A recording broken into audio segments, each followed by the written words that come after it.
सिफारशी नबीला के नफसियाती मसाइल तो DGPR के मुलाजम ही तंग नहीं, सगों पेशावर सहाफ़ी भी परेशान ने कि अजिही नालैक ते नान प्रोफैशनल औरत नूं किस खूबी की बुनियाद उत्ते अजिहा अहम ओहदा दिता गया। नबीला गजनफर की पहले तो 3 अहुदियां ते तायनाती जी है ना वो समझो बाहर है कि वो DGPR भी है, डायरैक्टर कोआर्डिनेशन भी है, डायरैक्टर एडमिन भी है।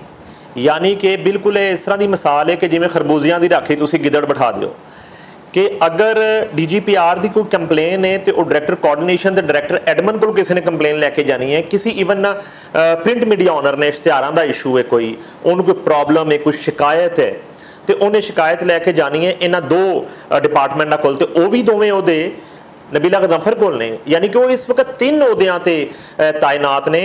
और मैं नहीं समझदा कि वो यानी कि इहदी उन्हां कोल अलादीन दा चिराग है और इतनी जहानत है उन्हां दे कोल ते उन्हां नूं कोई वजीरे आला पंजाब बना दिओ, उन्हां नूं कोई प्राइम मिनिस्टर ऑफ पाकिस्तान बना दिओ, या उन्हां नूं जिहड़े दूसरे इदारे अजकल बड़े मुतहरक ने उन्हां दा किसी दा हैड ला दिओ, अगर इन्नी ही वो काबिल खातून ने। सहाफियां लई सहूलतकारी फराहम करने वाले इस इदारे नूं सहाफियां लई ही नो गो एरिया बना दिता गया। बिल्कुल पब्लिक रिलेशन का जो ऑफिस है वो एक तमाम सहाफियां लई ਜਿਹੜਾ ਹੈਗਾ ਉਹ ਆਮਦਰਫਤ ਉਹਦੇ ਲਈ ਬਹੁਤ ਜ਼ਰੂਰੀ ਹੈ। तमाम ਸਹਾਫੀਆਂ ਦੀ ਰਿਲੇਸ਼ਨਸ਼ਿਪ ਪਬਲਿਕ ਰਿਲੇਸ਼ਨ ਦੇ ਦੋਸਤਾਂ ਦੇ ਨਾਲ ਹੁੰਦੀ ਹੈ ਤੇ ਉਹਨਾਂ ਨਾਲ ਅਗਾਏ ਬਗਾਏ ਉੱਥੇ ਆਣਾ ਜਾਣਾ ਲੱਗਿਆ ਰਹਿੰਦਾ ਹੈ।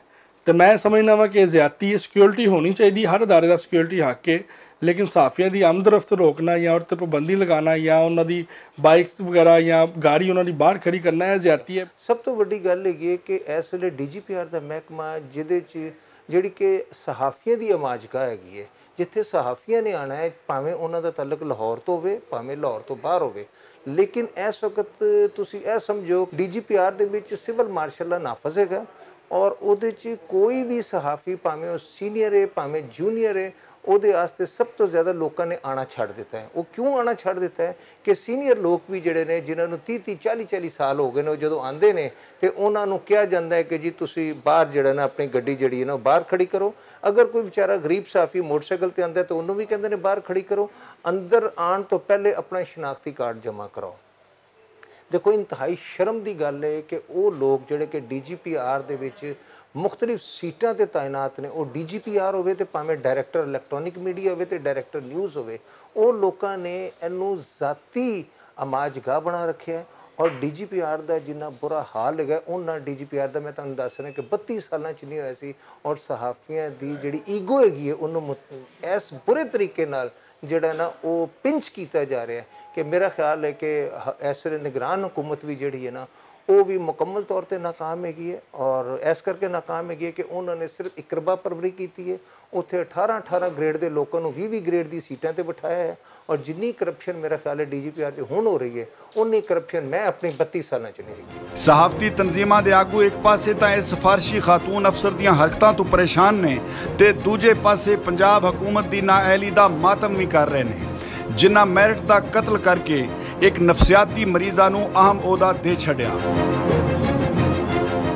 साडे जिस तरह हर महकमे च बदकिस्मती है, एक बड़ी वड्डी बदकिस्मती नबीला गजनफर की सूरत च है कि DGPR च आ गई है और वो जो DGPR है सहाफियों लिए कैदखाना बन गया।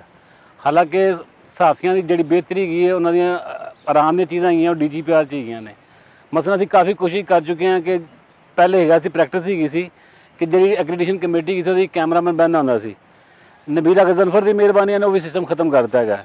बल्कि मैं तो जनाब वजीर दरखास्त भी करांगा कि खुदा का वास्ता इत्थे वो बंदा पाया जाए जिन्होंने सहाफियों की इज्जत ते वकार का पता हो तो वो कोई दाद रसी भी कर सके।